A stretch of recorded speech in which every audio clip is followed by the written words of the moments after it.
This video today, I am going to talk about identity in Christ, worldly identity. And I'm going to ask a lot of questions at the beginning, and it is not to shame anyone. It is just to strike up awareness, just to open people's minds. Hey, do I know a person that's like this? Am I kind of like this? Is there something that I need to do, that I need to change? And I want to start with, I sin every day. So I am by no means perfect. I am just trying to spread awareness, just like other people. I am not perfect. I am far from it. I sin every day. I wish I didn't, but I do. With that being said, to start the video, what happens when your identity is in things of the world? Do you ever care more about NFL season than your relationship with God? Do you skip church for NFL games? Even on TV, just TV. It's not like you're actually going to a physical game, but you have to watch it on TV. Does it affect your emotions if your team loses? Do you hate the other teams? Have you cussed at the screen? Have you ever cursed the other teammates? Have you broken something, maybe your TV, when your team lost or something happened that you weren't expecting in the game? Do you gamble on the games? Do you let it consume your life? Do you let it consume your mood? And it's not just NFL.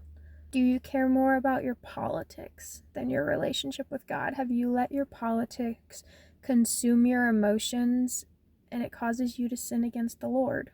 Do you get angry in an unhealthy way with others who disagree with your political beliefs?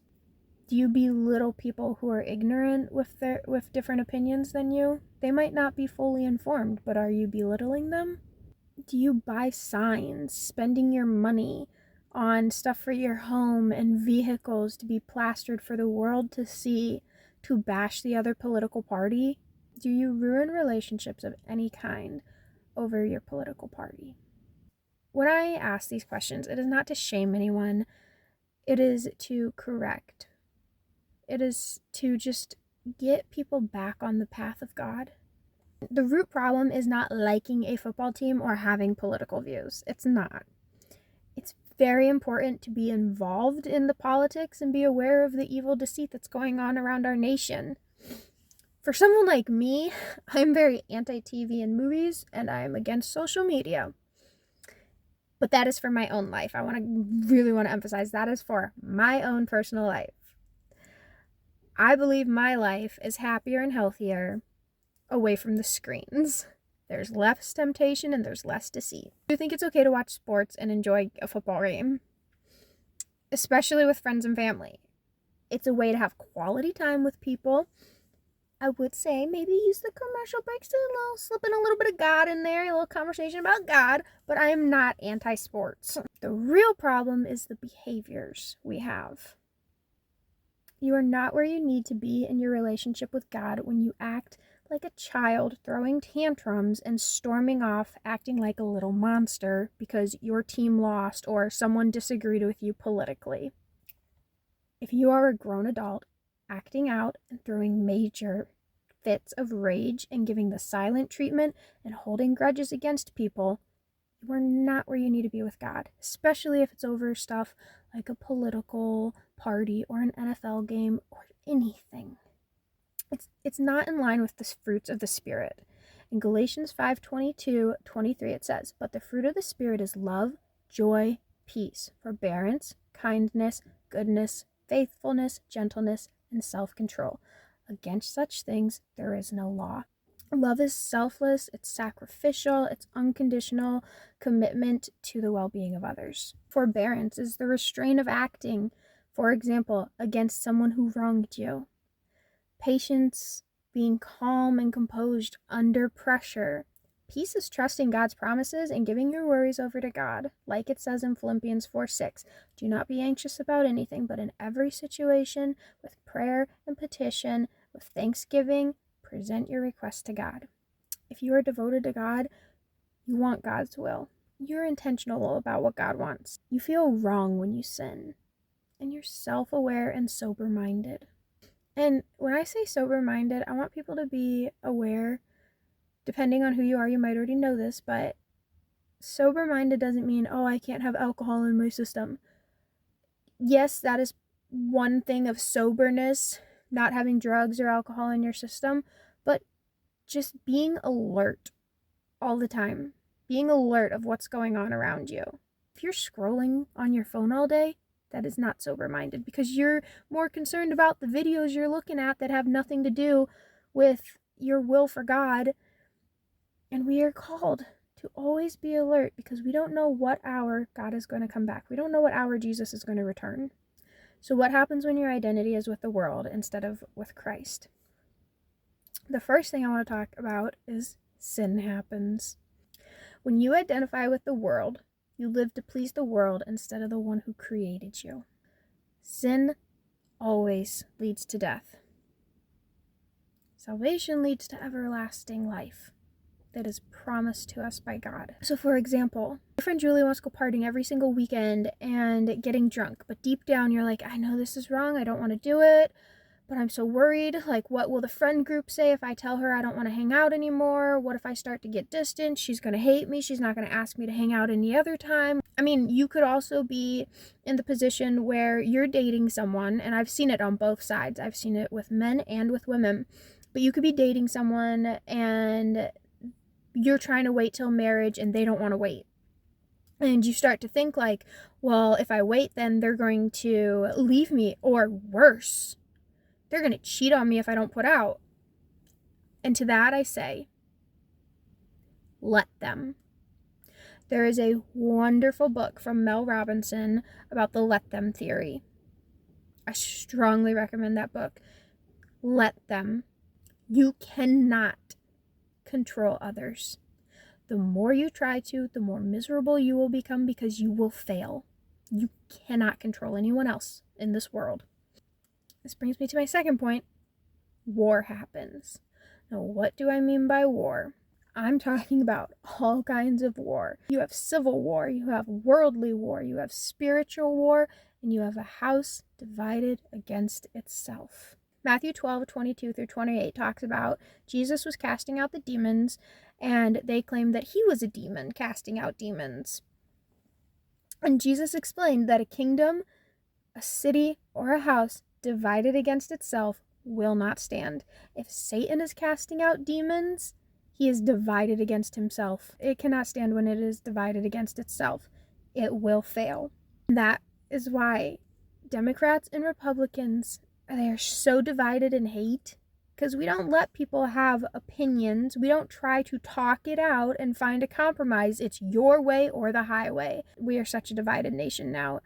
Homes are divided when you don't go into a marriage with the same morals and the same beliefs about pretty much everything. You have to be on the same page. You will be divided and it will fail, because you will be fighting all the time. If you are in a relationship and you're thinking, is this person the one? I don't want to be alone. There is someone out there for you. Pray to God. Pray to God and he will send them to you.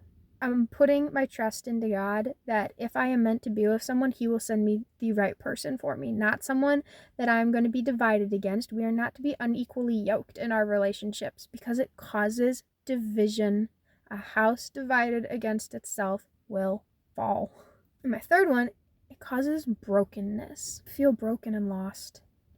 I would rather be lonely and hated by the world than cast into hell by God. This brokenness comes from knowing in your heart the choices you are making are wrong, but you choose to place your identity in the world and please people, not God who created you. When I came to God in my 20s, I was fighting with the flesh. I had 25 years of bad habits and sin I had to remove from my life, and it was hard. It still is hard. But the Holy Spirit worked with me the entire time and still is working with me the entire time, so long as I am willing. Every time I sinned after I came to God, I felt conviction. This conviction is not to shame me, but to remind me that I belong to God now. When you belong to God, that is different standards than belonging to the world. There's more responsibility, and that responsibility is extremely important. I belong to something better now, and I must remove the sin in my life so I can be blameless and holy to God. My fourth point is it causes confusion. People with worldly identities are confused.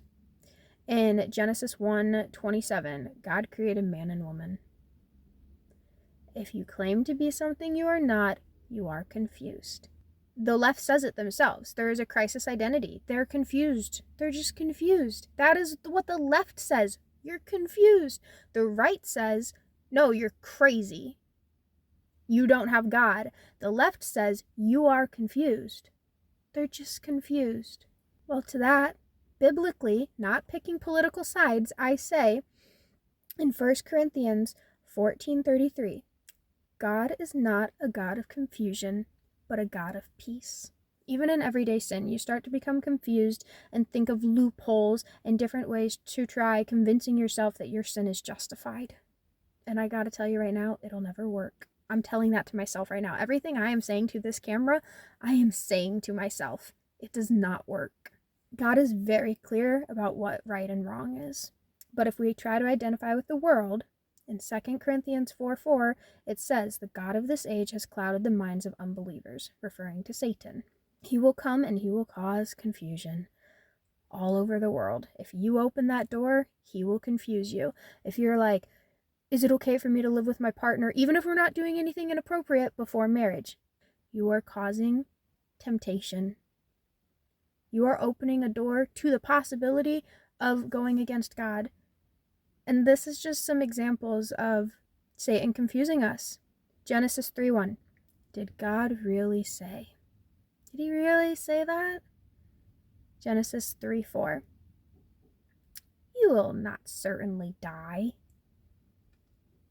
You won't die. You won't die if you eat that fruit. His words say it all. And in Matthew 11:15, Jesus says, those with ears, let them hear. Hear, please hear me.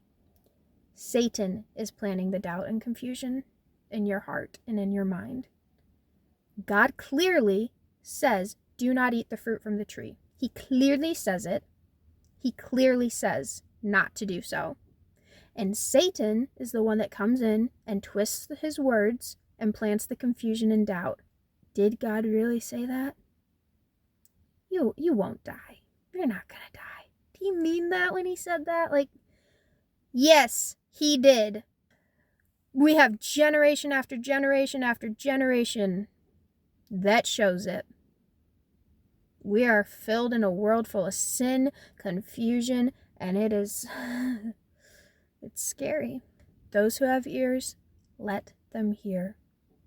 God does not confuse. He is very clear on what he says not to do.